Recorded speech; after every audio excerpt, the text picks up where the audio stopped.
everybody, welcome back to my channel.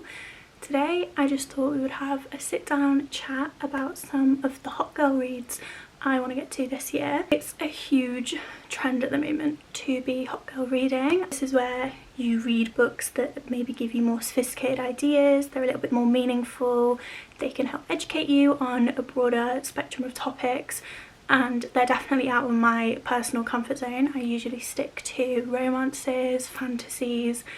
I've dabbled in like self-help, smart thinking, but I don't think I read any literary fiction. I've read Kristen Hanna, that kind, but she's historical fiction, so I really don't think I have read any hot girl books. But this is the year I want to expand my reading taste, so I have a pile here. I do like to go into books blind, so I might not have a lot of background knowledge about these books, but I just thought I would take you through them and we can discuss. And I thought you could let me know in the comments if you've read any of these, whether you enjoyed them, whether you disliked them and why, and then maybe recommend some more as well. So let's just get straight into it. The first one I feel like went viral, and I also think her second one people have been raving about, and that is Cleopatra and Frankenstein. My friend actually told me to read this and she said it was really good. I love any book set in New York.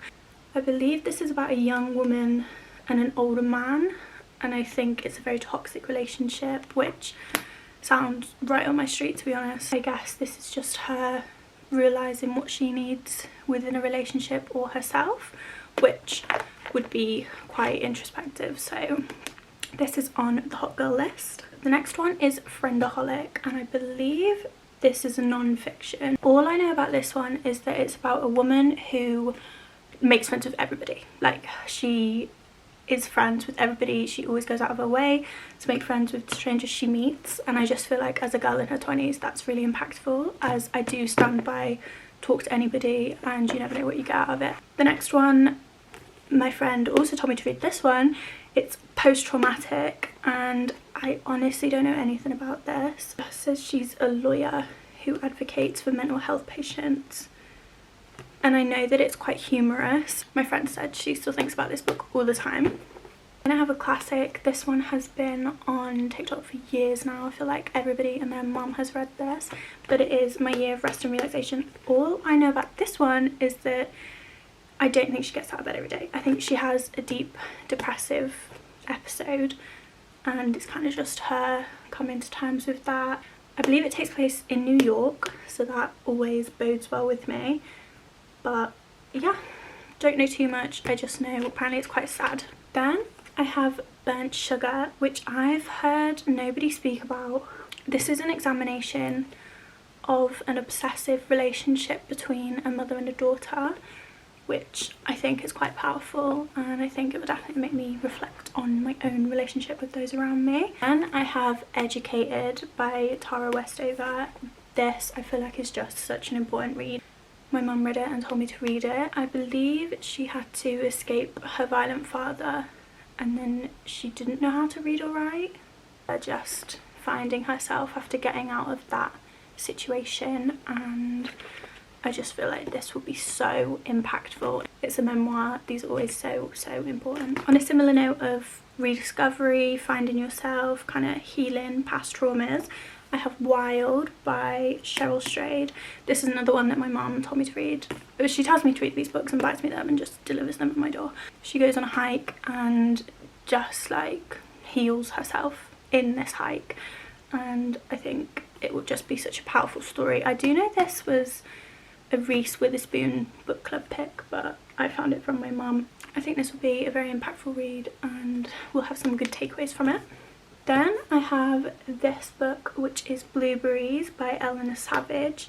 It says Essays Concerning Understanding. I just feel like some of these sound so interesting, and I know that they're quite feminist. I don't really know. I do not really know what these are about, but the cover is beautiful, and I just think there will be some good takeaways from this book. Going in blind, I know that sounds bad, but I feel like what I want to do on my channel is do a little series of reading these, so then I will find out what they are about. The next one I have is Just Kids by Patti Smith. I'll be honest, I don't know who she is. I do not know. I do know that this takes place in New York City in the 60s, I think. I don't know, but as soon as I heard that, I was sold, and everybody loves this book. So I'm actually really excited to get to this one. Then I have Finding Me by Viola Davis. I love her. It says, finding me is a deep reflection of promise and a love letter of sorts to self. I feel like this will just be so powerful. There's a picture of her as a little girl here. This may even break my heart. But yeah, I really just want to find out her story. And I have My Brilliant Friend. This meant to be great, especially for the girlies, because I think it's just about this really impactful, powerful friendship she had. As we know, For My Love of Everything I Know About Love by Dolly Alderton, anything female friendships now, I'm completely on it. And then the last one I just threw in there because I've seen all the hot girls reading it, and that's Talking at Night. I've had this for so long, I didn't realise the hot girls were talking about this, but it's definitely been bumped up my TBR. I know that it's a romance book, but I don't actually know what happens in it. It does say there's a tragedy and everything shatters. So I'm not sure it will be a happy romance, but impactful nevertheless. That is all I have for today. That is my list of hot girl reads. I hope you enjoyed this video. Know any hot girl books you have read or have planning to read, and stick around because there will be some reading vlogs for these books, definitely. And yeah, thank you so much for watching again, and I will speak to you very, very soon.